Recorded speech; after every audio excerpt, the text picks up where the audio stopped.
Okay, welcome back everybody. Before we get started, a quick reminder that there is no class on Monday, September 30th. The university is closed, so if you come here, you'll be very lonely. So today we're going to start chapter 5, and we'll definitely finish it. Chapter 5, I don't have very much to say, but I'm going to use it as a springboard to talk about two related topics. First, moral realism, which has some connection with some of the issues in chapter 5, and then the connection between moral psychology and religious belief, which I'll explain what the connection is when we get there. So it's going to be a more reading-heavy chapter, as opposed to book-heavy section. So chapter 5 is about the connection between desires and reasons. Reasons meaning reasons for action. So it starts off with something you hear people often say, namely that they didn't want to do something, but they did it anyways. So for example, someone's talking about putting down their dog who is suffering, and the person says, I didn't want to do it, but it was clear that she was suffering. So in other words, I didn't want to do X, but I did it anyways. And according to the view that we're going to look at in this chapter, there's something conceptually confused about that. The view we're going to talk a lot about in this chapter is the Humean theory of motivation, according to which voluntary actions are always caused by desires in some way. Now, it could be that, so the way, as we'll see, a Humean would explain a case like that is you have conflicting desires. You have a desire for the dog to continue to live, but you also have a desire that it not suffer.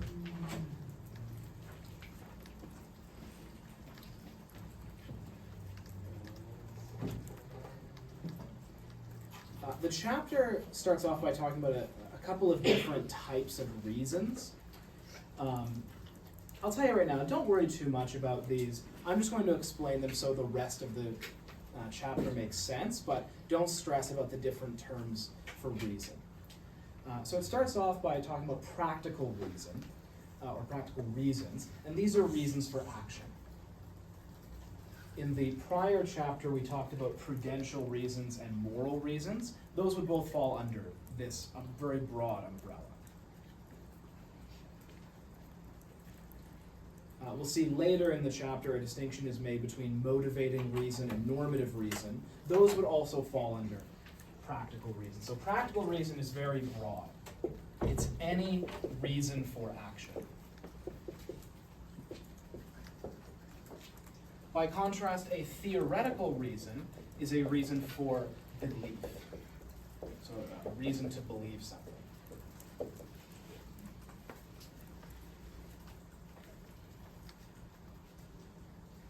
And then the last sense of reason, which in the book, the convention that Valerie Tiberius uses is she spells it as reason with a capital R. We speak of reason as the ability to reason. So humans have reason, worms don't. So reason is also used to denote a kind of capacity. So a little confusing that there are these different senses. And here we're just building off the ordinary language sense of these terms, right? So sometimes we say you have a reason to do this. That would be a practical reason. Sometimes we say you have a reason to believe this. And sometimes we speak of reason as a noun, referring to a kind of capacity.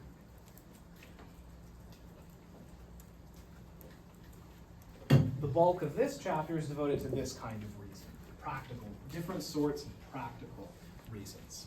So that's why it starts off by distinguishing different senses of the term. Does that make sense? Any questions about different senses of the term reason? Okay. So the main idea of this chapter is the Humean theory of motivation. And this includes a number of different commitments. So I'm actually going to, and we'll have to build up to some of them. Sometimes it calls it HTM. So this is again David Hume. This is the same guy who came up with the idea of the is-ought gap, the idea that you can't derive a normative or moral conclusion from purely descriptive premises. That comes from the same gentleman.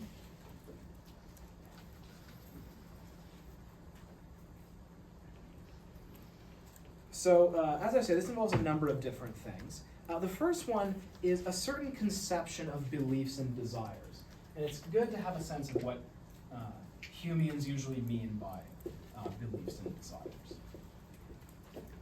This is not universally accepted, but it's probably the most common way of defining these two terms. A belief is a mental representation that aims to represent how the world is. So if you believe such and such is true, what you're trying to do is represent how things are. You may fail to do so, you may have false beliefs, but that's at least what they're aimed at. Desires are also mental representations, but they represent the way you want the world to be.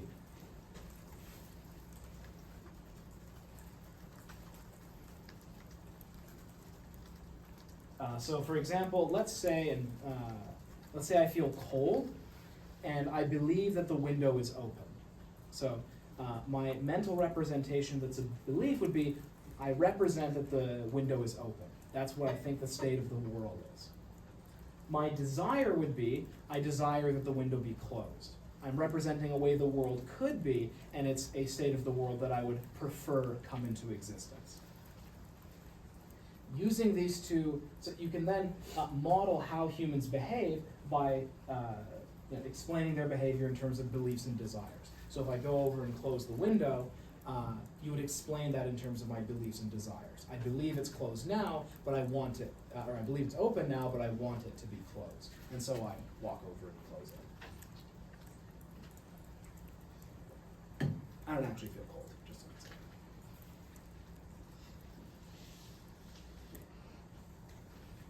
So, building on that, another commitment of the Humean theory of motivation is that desires are necessary to explain human behavior. Whenever someone does something, you can't explain it purely through reference to a belief. Beliefs don't motivate action. Beliefs just model the way the world is. In order to explain why someone does something, you have to say something about what they want to do. And there may be cases of conflicting desires, and then you're going to have to talk about which desire is stronger.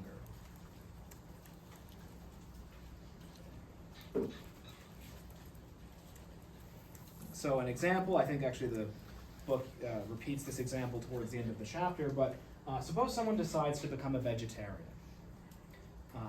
So they may desire to eat meat, they may find meat tasty, but the idea there would be they also desire to not harm animals or something.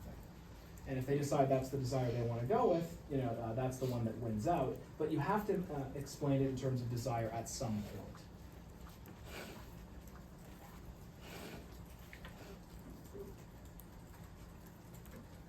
And of course, reasoning, logic, only deals with beliefs.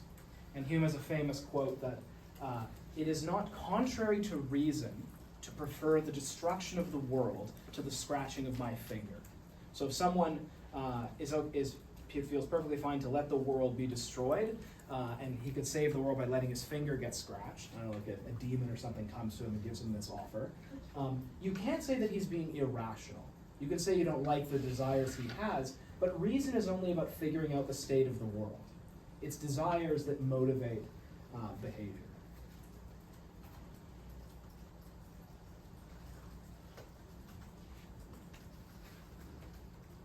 Okay, there's a third feature of the Humean theory of motivation.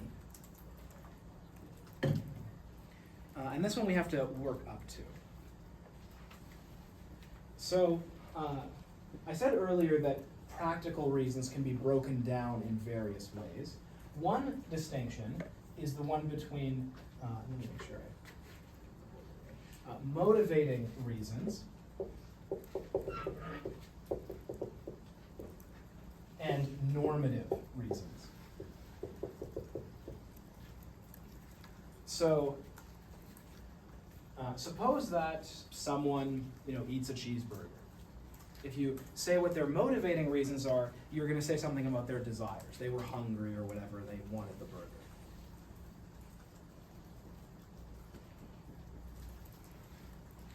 The book uses a moral example. If someone, shoots the neighbor's dog, the motivating reason would be, they were angry or something.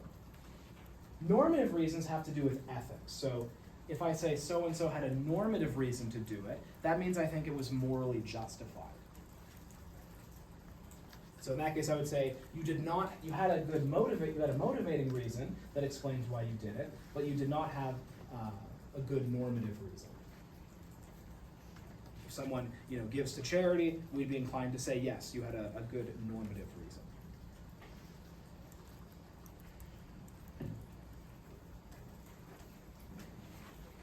So here's the third point. Normative reasons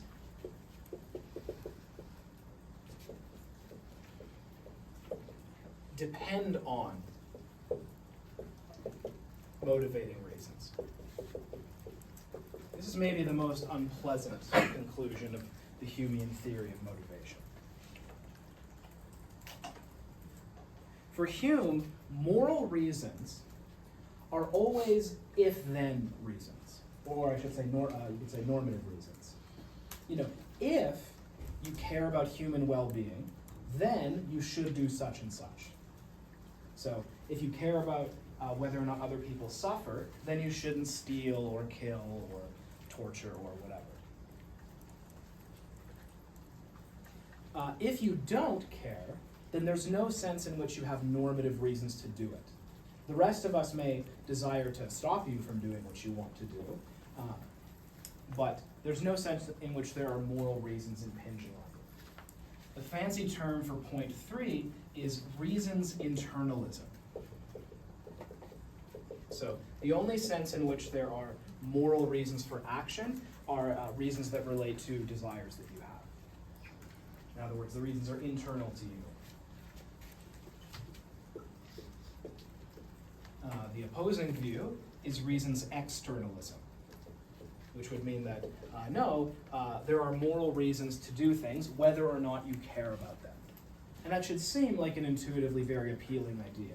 It's a very unwelcome conclusion to think that the psychopath has no moral reasons for action. So someone like Kant would be a reasons externalist. There are moral reasons for action whether or not you care about them.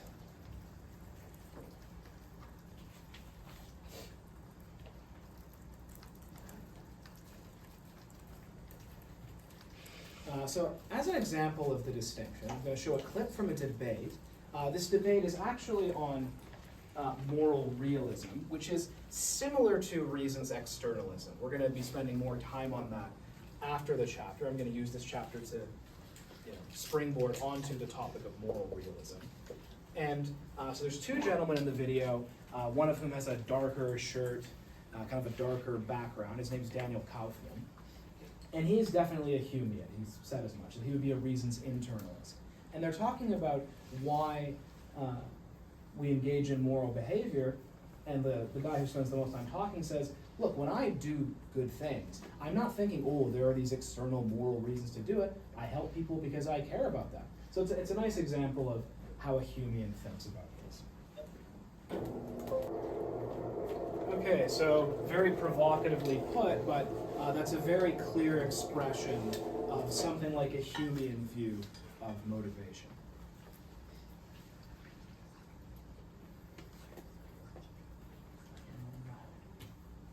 Okay, last thing for this chapter. As I say, I don't have too much to say about it. It talks about, sorry, is there a hand?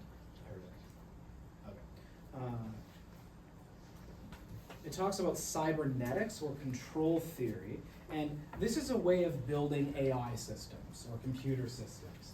And it's very much in line with this idea. So you build a system, and it has a goal state, so a state that it wants to achieve. It either wants to change the world in a certain way or change its own physical states. And then it has other states that represent how the world is, And what the system will do then is try to close the gap. It's okay, the system represents that the world is such and such right now, but this other state is the goal state. Let's do X, Y, Z to move the state of the world towards being the state that I want it to be in. So that's very much, I guess, a Humean way of building robots. And of course, Hume's claim is, that's what we are. We are essentially that kind of system. So what's the name of that? Cybernetics or control theory. So this is, you can think of this as a way of applying something like a Humean model to building computer systems.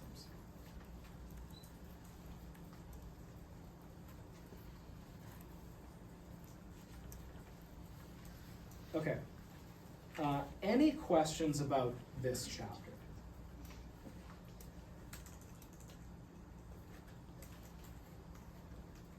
Okay. As I said, I'm going to use this as a springboard to talk about one of the most interesting, and I think actually one of the most fun debates in moral philosophy, and we will be bringing empirical issues to bear on them, but that's the debate between moral realism and moral anti-realism. So the class was almost evenly split, unless anything I've said has moved you one way or another, but I asked for a poll early on of how many of you are inclined towards moral realism and anti-realism. So just to refresh our memories, moral realism is the view that moral statements, at least some moral statements, are objectively true or false.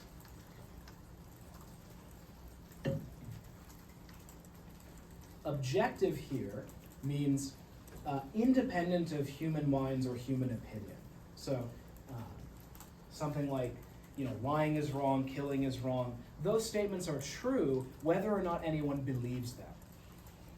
If we all decide, 3 cheers for killing, we would just all be wrong. So in other words, on this view, moral statements are analogous to scientific ones. The fact that the earth is round, it was still round even when everyone thought it was flat. That would be, so moral statements would be like that. Pretty straightforward. Moral anti-realism, and there are different versions, but broadly speaking, what they have in common is moral statements are not like that. Different accounts you give of what they are. Maybe they are culturally constructed. Maybe they are expressions of human preference. So one version is sometimes called the boo-hurrah theory. So to say something is wrong, to say stealing is wrong is really just a fancy way of saying boo stealing. And saying giving to charity is good is basically a way of saying, yay for giving to charity. But they're not capable of being true or false. So we'll be looking at one reading that's against moral realism and one reading in favor of it. But let's have some fun. I suspect at least most of you have some intuitions about this. In your groups, discuss different possible reasons for believing either side of this. A bit more philosophical than what we have time to discuss, but give it a shot. See what you come up with.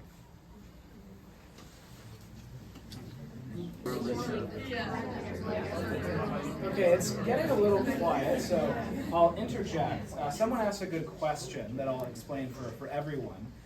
They asked, is moral realism more consistent with reflective equilibrium? And strictly speaking, you could approach morality using reflective equilibrium and be committed to either view. It's just that if you're going to be a moral realist, you have to say something like, our intuitions track moral truth, and then we systematize them in some way. I think probably more people who use reflective equilibrium would be inclined towards anti-realism, but it doesn't commit you to either view. So I heard some people maybe struggling a bit with this, but does anyone have any considerations or arguments that would be relevant here that they'd like to share? Yep. We kind of talked about, for moral anti-realism, like, boo slavery, but then also, like, it was yay slavery in the day, so that, like, maybe moral anti-realism, like, allows for, like, the change, but then also for moral realism, it's, like, whether anyone believes it or not, slavery's bad. Right, yeah, so this is a good example that brings out different kinds of intuition. So on the one hand, clearly slavery is a good example of moral change. People used to think yay slavery, at least the slave masters, but now we think boo slavery. Okay, so that seems like consistent with, so in general, people often point to moral disagreement and moral change as an example of something supporting moral anti-realism. But then at the same time, we seem to have the intuition that, well, it doesn't matter if everyone thought slavery was good, slavery's still bad. We want to be able to say they were just wrong. Then the question is, how do we cash that out? But yeah, it's a good example, yeah. Would moral realism maybe be connected to like moral genetic determinism, where it's like things that are right are like the things that like evolutionary led us to believe they're right, maybe? So we'll talk about that exact issue in the street reading, the relationship between moral realism and evolution. So you could be a genetic determinist or moral nativist and be a realist, but you could also say, well, these are just the intuitions that evolution gave us. It gave very different intuitions to the lions who eat the kids of the previous male or whatever. And if you're going to be a realist, you have to say there's some sense in which our intuitions are better or more correct. That's where the difficulty comes in. Any other considerations that different groups thought of? Yep. It seems to me that moral realism has a lot more work to do to prove itself, because it's a very universal claim to say that there are objective moral truths. Like you have to say this is a moral truth that is irrefutable, which is just hard to do, I think. I think that's very fair to say. I think it's fair to say that moral realism has the burden of proof, as people sometimes say. Like, they have more they have to demonstrate. I think that's right. Yeah. I mean, wouldn't moral anti-realism also have a pretty high burden of proof, given that it states that there's nothing that's just universally true? Isn't that a pretty heavy burden of There's proof? always a tricky question of saying who has the burden of proof. We could do a whole class on that, but one standard is whoever's making the positive claim has to have the burden of proof, and the moral realist is the one saying, there are these objective moral properties. On the other hand, you could say whichever claim is more counterintuitive has the burden of proof. And you could argue that moral realism is more intuitive. Most people, and in this class it was a slight majority, have the intuition that no, some things are just right or wrong regardless of what people think. So, yeah. Are the things that are considered like objectively true, like, are they subjective to each person? Or is it just like there's a set of things that someone decided that's like, So there's different answers to that. So I think it has to be not subjective, at least not in the sense that, because, I believe this is true, therefore it's true. That would be a kind of, I don't know if anyone actually holds that for, in terms of moral realism. You could have, or one common view would be a religious kind of moral realism where, if God says it's right, then it's right, regardless of what we think. So that would count as a version of moral realism. You said a few different things. I don't know if that answers your question. Okay. So, the first reading, we're not going to spend too much time on. The textbook used to have a section on this, but she took it out. I dug up the old copy of the textbook and included it. So it includes some helpful information. So I drew on that to help define moral realism and anti-realism. And I'll add something to this. I was going to have a reading on this, but I decided not to. I decided it was too philosophical. So what I'm going to say now is not testable, but for some of you, it may help you see the interestingness of this question. So that's my only purpose of talking about this. There's an argument that's used in philosophy called the moral argument for the existence of God. So I had a good Christian boy upbringing, which made me interested in this. I'm not religious anymore, but this is an argument that may help you see why some people are interested in this question. So I'm not going to argue for or against the argument, but some of the papers we will read will be relevant to the different premises. So as I say, that for some of you that may make this more interesting. So the argument goes like this, and this is a deductive argument. If there is no God, objective moral truths do do not exist. So the argument would be something like this. If there's no God, if there's no supernatural grounding for moral truths, then our moral opinions are just the random product of evolution and social conditioning. So without God, there are no objective moral truths. Premise 2, objective moral truths do exist. And here you basically appeal to intuition. Right? It seems to be the case. Take slavery. It seems like slavery is wrong whether or not anyone believes it's wrong. So if you buy that, then you accept premise 2, and via deductive logic, the conclusion is that God exists. This would be an example of a modus tollens argument. So you can think of the first reading as being relevant, at least indirectly, to premise 1.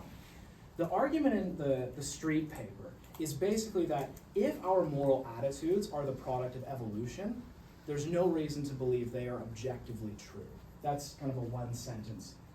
So in other words, they don't come from God, they come from just the evolutionary process, then there's no reason to think they are objective.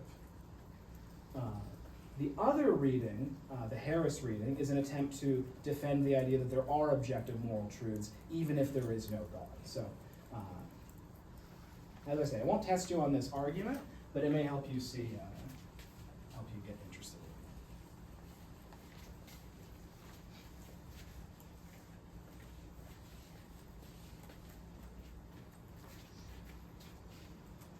So the first reading is from Sharon Street. This is a very famous paper. Actually, it's a condensed version of a longer paper she wrote. I gave you the short version. You're welcome. So she starts off with this couple of sentences. Life is preferable to death. Health is better than sickness.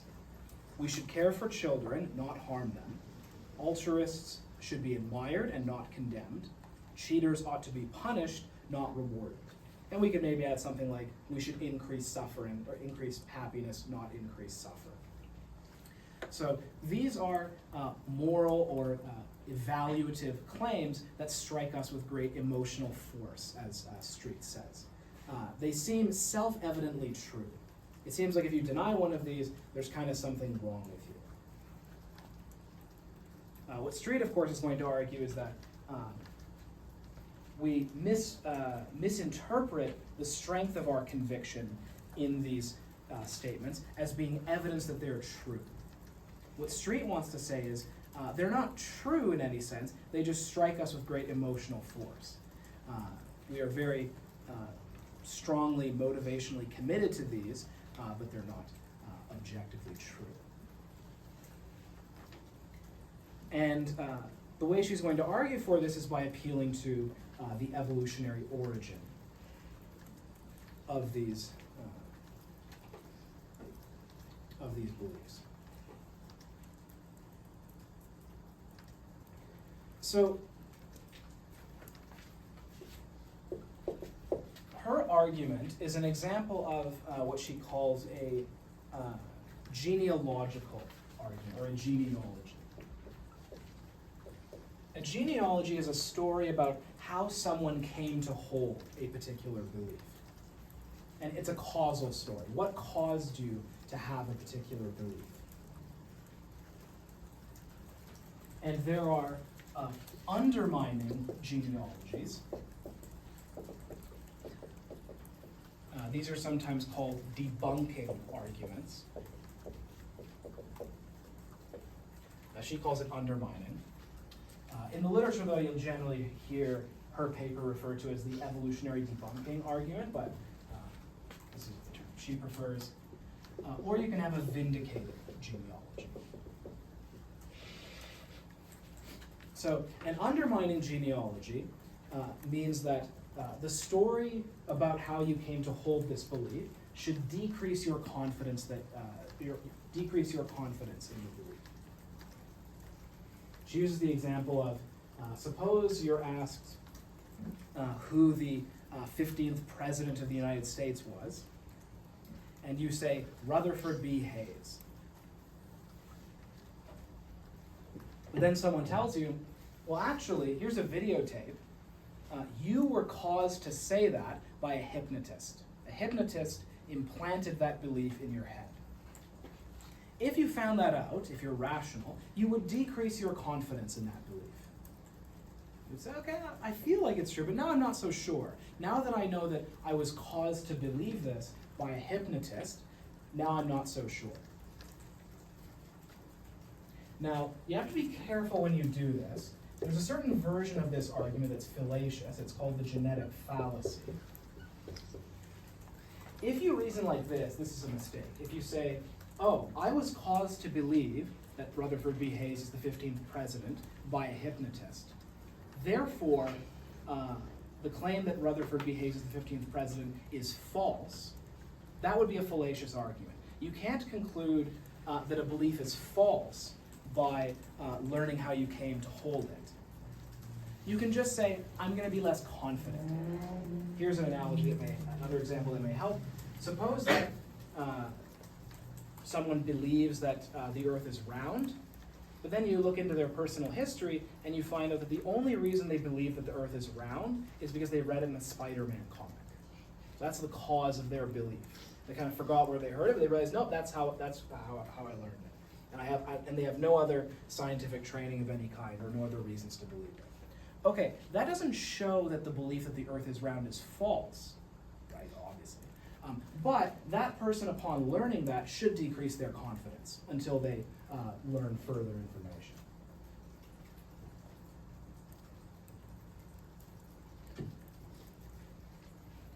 By contrast, as you can probably guess, a vindicating genealogy is a story about what caused someone's belief that should increase their confidence that it's justified. The example they use is, you see someone on the street and you're not quite sure why, but they seem suspicious. You kind of feel the urge to step away from them. And then later you find out that suspicion was caused by the fact that you saw them on America's Most Wanted last night. Okay, that increases your confidence in being justified in your suspicion. So those are some simple examples, but that's the difference between undermining and a vindicating genealogy. So, in the case of our moral beliefs, Street, she doesn't argue for it in this paper, but she assumes that our moral beliefs, at least the most basic of our moral beliefs, are caused by evolution. And we've already seen some of the features of an evolutionary explanation of human moral intuitions, right? Like reciprocal altruism, kin selection, and so on. These are probably the cause of our basic moral intuitions. So, is that an undermining genealogy or a vindicating genealogy?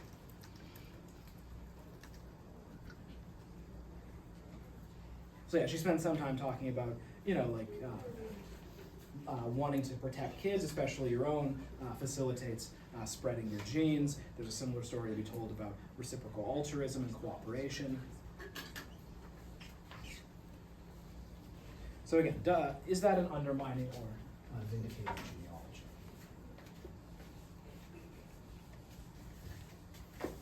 And she distinguishes two different conceptions of value that you can have. And this is basically the same distinction as the moral realism and anti-realism distinction. You could have a mind-independent conception of value, which is basically realism. Or you could have a mind-dependent conception of value, which would be a type of anti-realism. Not necessarily the only kind, but it would fall into that. So take the value or goodness of caring for children. If the goodness of caring for children is mind-independent, that means it's good to care for children whether anyone with their mind believes that it's good to care for children. If the value of caring for children is mind-dependent, then to say that it's good to care for children is just to say that's what we like. We are such that we tend to prefer caring for children. So an example of a mind-dependent truth would be like, chocolate is tasty. That's mind dependent. It's not some, objective truth about the world. To say chocolate tastes good is just to say it tastes good to us. So, not to be crass, but, some insects think that poop tastes good. And if you don't believe me, poop in the woods and you'll find out. So it's not as though we're right and they're wrong about what poop tastes like. The tastiness or lack thereof of poop is a mind-dependent type of value.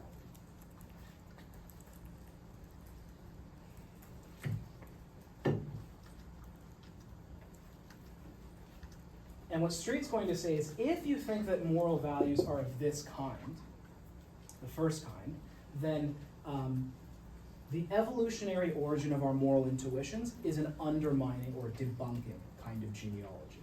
It should reduce our confidence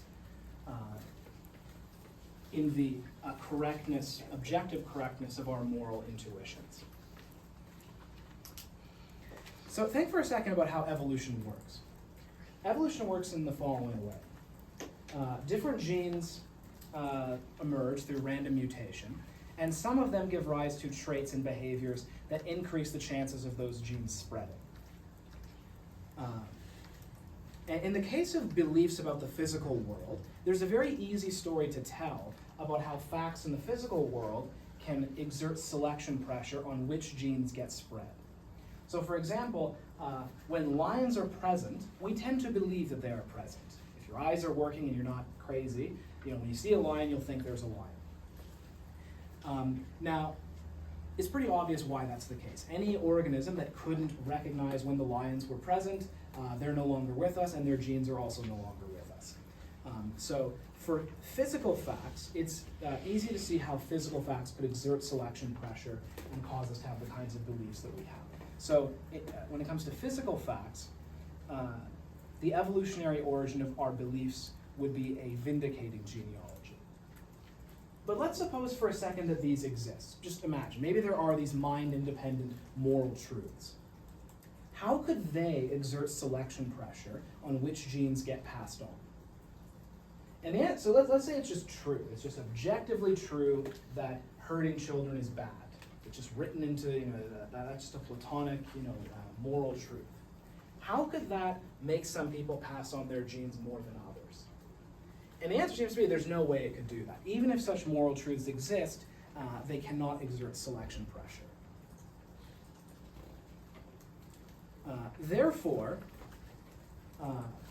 it seems to be the case that evolution would shape our moral intuitions completely independently of what is objectively morally true.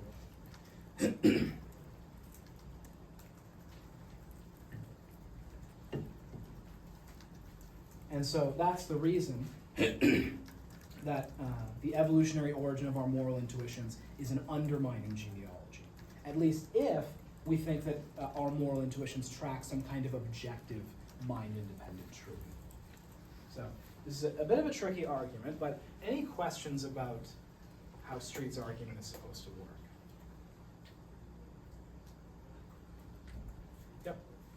Sorry, so then if the mind independent is debunking, then the mind dependent is vindicating?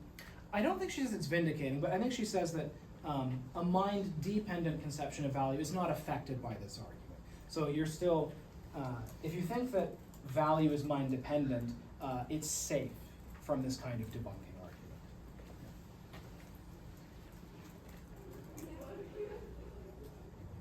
Yep. Sorry, I'm just kind of thinking out loud. Yeah, that's fine. The way that this works is you'd have to not believe in a God, right? Like if I believed in a God and in evolution, and a God was guiding evolution. Yes, I think then you'd be on better footing. So if you think that there's a God and God grounds the objectivity of morality, and he had some reason to guide evolution towards us having morally objective, morally true beliefs, then you'd probably also be safe from this kind of argument. I saw another hand somewhere over here. Yeah. Wait, so you said if something has, like, if they have physical facts, it's vindicating? Yes, so the fact that evolution caused our beliefs about the physical world things like we can believe there's a lion there when there is one there. That's a vindicating genealogy, because evolution would be sensitive to physical facts in the environment. Any organism that couldn't represent that lions are present, didn't make it. So we have good reason to think that evolution would produce accurate, at least roughly accurate beliefs about the physical world. Whereas it's not clear at all how objective moral truths could exert selection pressure.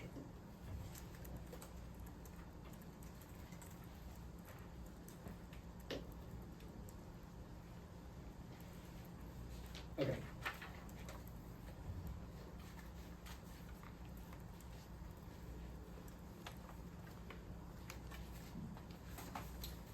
So we don't have time to get into the next reading with much detail. I'll just give maybe a quick sketch of what the next reading will say. So the next reading is from Sam Harris, the book that I have chopped up a short version of in the readings list. He's mentioned in the textbook, and you can think of him as a kind of utilitarian. He doesn't like that label, but that's a good way to think about what his view is.